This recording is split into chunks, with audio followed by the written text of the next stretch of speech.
Hey guys, welcome back sa ating kusina. Luto naman tayo ngayon ng steamed pork with shrimp paste. Ito ang kanyang mga ingredients. Ang ating pork, garlic, chili, ginger, shallot, cornstarch, sugar, shrimp paste, at ang ating white pepper. Pisa na natin. Ikat natin ang ating pork. Blanch ko pala ang pork para maalis ang excess fat niya. Tsaka pre-nice din para mas maganda ang paghiwa. Tip.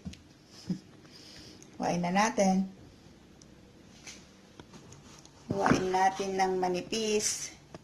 Yan ang sinasabi ko, magandang paghiwa pag medyo na-freeze siya.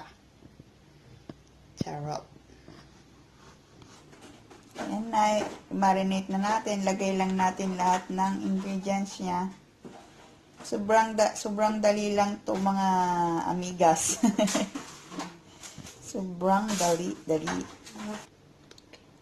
Lagyan na natin siya ng 1 tablespoon ng ating shrimp paste. Ang ating asukal din, 1 tablespoon. Lahat na. Garlic, sugar,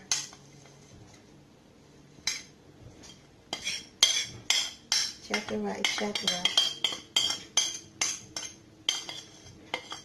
Ito niluluto namin guys pag madalian lang.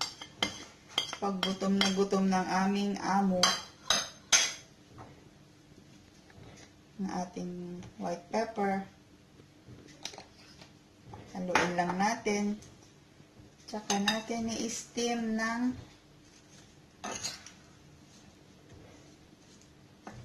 25 minutes. Gusto nila yung sobrang lambot. Yan na guys, magpakulo na tayo ng tubig at i-steam natin ng 25 to 30 minutes. Gusto kasi ng amo namin na sobrang lambot. Wiggle. Balikan ko kayo guys. Yan guys, kumukulo na ang ating tubig. Pwede na nating ilagay ang ating pork. Yan, steam lang natin siya ng 25 to 30 minutes. Balikan namin kayo. Bye! Yan guys, after 30 minutes, ito na itsura niya. Luto na siya, malambot. Yan.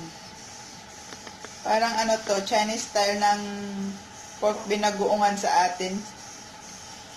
Dali lang gawin. Masarap kainin. Okay, bye na guys. Bye. Subscribe po sa aming channel. Don't forget to click the notification bell. Bye. Annyeong!